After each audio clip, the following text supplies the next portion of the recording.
नमस्कार, मैं मंजुली प्रधान आप सबका स्वागत करती हूं IIMT मीडिया के विशेष कार्यक्रम हिस्ट्री ऑफ द डे में।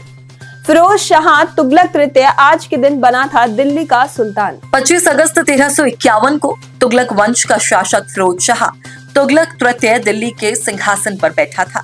पहले 20 मार्च 1351 को फिरोज शाह तुगलक तृतीय का राज्य अभिषेक थट्टा के पास हुआ था, लेकिन 25 अगस्त को दोबारा दिल्ली में उसका राज्य अभिषेक किया गया। फिरोज शाह ने कृषि समेत कई तरह के कर्जों को माफ कर दिया था, लेकिन जजिया, जकात, खराज और खम्स जैसे करों को जारी रखा था। उसने 5 बड़ी नहरों का भी निर्माण कराया था और फिरोजाबाद, हिसार और जौनपुर आदि कई शहरों को बसाया था। उसके शासन काल में दीवाने खैरात के नाम से दान विभाग बनाया गया था। फिरोज शाह ने फतूहाते फिरोज शाही के नाम से आत्मिक कथा लिखी थी। आज के दिन भारत बना था पोलो का विश्व विजेता। 25 अगस्त 1957 को भारतीय पोलो टीम ने फ्रांस में आयोजित विश्व पोलो चैंपियनशिप में जीत हासिल की थी। पोलो में विश्व विजेता बनना भारत के लिए बड़ी गर्व की बात थी। आजादी से पहले पोलो भारतीय राजाओं के पसंदीदा खेलों में से एक था। आजादी के बाद भारत में यह खेल प्रोफेशनल तरीके से खेला जाने लगा। विश्व चैंपियनशिप में जीत के बाद भारत में पोलो को फिर से बढ़ावा मिला। 1975 में राष्ट्रपति फखरुद्दीन अली अहमद के कार्यकाल में राष्ट्रपति भवन के पीछे देश का सबसे बड़ा पोलो ग्राउंड बनवाया गया था। इस ग्राउंड को राष्ट्रपति पोलो ग्राउंड के नाम से जाना जाता है।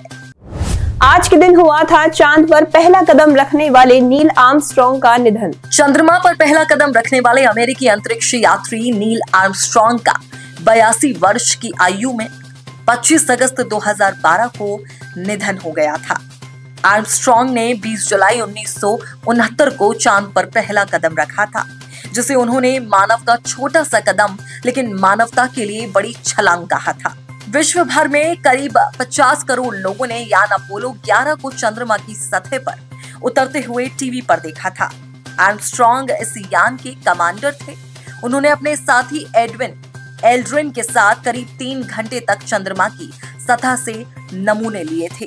30 साल बाद आज के दिन श्रीलंका सरकार ने हटाया था आपातकाल। 25 अगस्त 2011 को श्रीलंका सरकार ने 3 दशकों से चले आ रहे आपातकाल को खत्म करने की घोषणा की थी। यह आपातकाल सेना और तमिल विद्रोहियों के बीच टकराव शुरू होने के बाद लगाया गया था। हालांकि मई 2009 में लगभग 3 दशकों से तमिल विद्रोहियों से चला आ रहा संघर्ष LTTE प्रमुख V प्रभाकरण की मौत के बाद समाप्त हो गया था। इसके बाद तमिल विद्रोहियों का सफाया हो गया था। आपातकाल हटाने की घोषणा श्रीलंका के राष्ट्रपति महिंदा राजपक्षे ने संसद में की थी। उन्होंने कहा था कि देश को लोकतांत्रिक ढंग से चलाने के लिए अब आपातकालीन कानूनों की आवश्यकता नहीं है। आज के लिए बस इतना ही। कल फिर भेंट होगी इतिहास में दर्ज कुछ और महत्वपूर्ण जानकारियों के साथ। तब तक के लिए देखते रहिए और सब्सक्राइब करिए IIMT मीडिया।